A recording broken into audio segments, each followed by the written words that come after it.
you work for the FBI, and you get a tip that there's a possible bomb that might detonate in less than 24 hours. Do you not want to do everything in your capability to stop this from happening? But what if that means violating people's privacy? Is it worth it? Isn't saving a life, or quite possibly many lives, worth it? Today I would like to discuss with you the United States Patriot Act, and why I think you should be willing to let the government listen to a phone call or read an electronic message if it means an innocent life can be saved. Now, Patriot in the United States Patriot Act is actually an acronym for Uniting and Strengthening America by Providing the Appropriate Tools Required to Intercept and Obstruct Terrorism. Today, I would like to talk about the new policies and practices that have been implemented by the Patriot Act and why these are so beneficial, the political history of the bill and its success in Congress, some specific success stories that can be credited to the implementation of the Patriot Act, and finally, I'm going to challenge the skeptic. First, there are some new practices and procedures that the Patriot Act has implemented. These different policies have made our law enforcement and our practice of investigation quicker and more efficient. It's put us one step ahead with new technology. It's increased our information sharing amongst different agencies. And finally, it increases the penalties for terrorism-like offenses.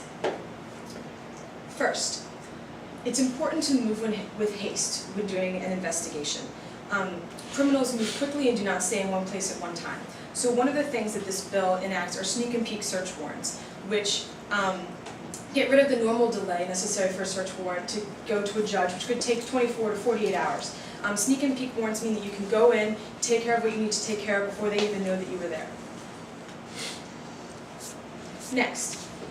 Terrorists are not just random, dumb people sitting out in the middle of nowhere. These people are very intelligent with many resources, and they know how to use them to cause mass destruction.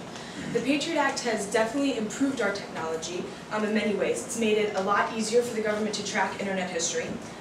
It has given us new surveillance software.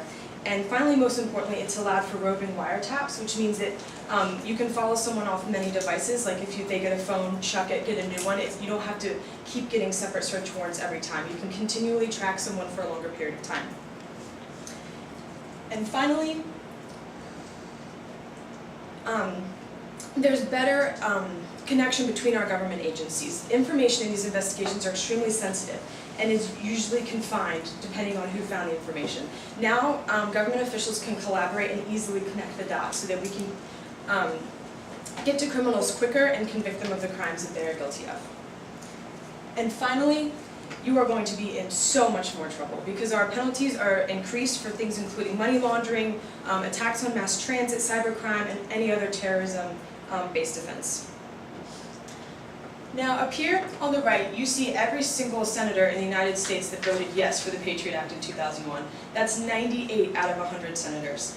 And one didn't vote, so really only one person voted no. And you may say, well, this is in the wake of September 11th.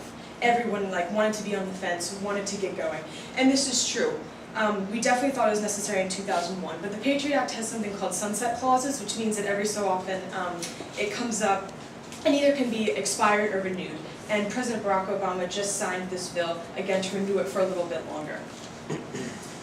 So obviously, as you can see, Congress has liked it. And specifically, there's been many cases. These two I found from Larry Abramson of National Public Radio. And first is the story of the Lackawanna 6 in 2001. In this case, 6 men from Yemen were attempting to travel to Afghanistan for training from Al-Qaeda. We managed to find and arrest all 6 of them and sentence them to jail for 7 to 10 years. And previously, we may not have been able to do this because investigators would have had to hold 2 separate investigations, one for the drug crime and one for the different intelligence information in order to find these people, but we were able to consolidate, work together, and arrest them quickly. Similarly, also in 2001, the Portland 7 were 7 men traveling to join the Taliban, but we only had the name of one of their members. Thanks to our newly instituted secret surveillance and wiretapping, we were able to not only find out who all 7 of these men were, but get enough evidence to be able to charge all 7 of them and put them in jail for anywhere from 3 to 18 years. So as you can see, the Patriot Act has implemented many things that have improved our law enforcement and made our intelligence quicker, more technologically advanced, better choreographed and efficient.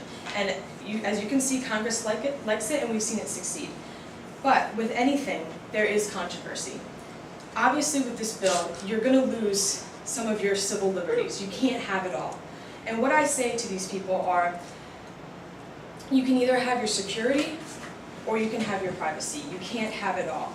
And what I ask you is just how much of your freedom are you willing to give up for this ultimate security? If you expect your government to protect you, you're going to have to give something up. Now, if you say that you want that privacy, is that privacy worth the lives of mothers, fathers, brothers, sisters? I don't think so.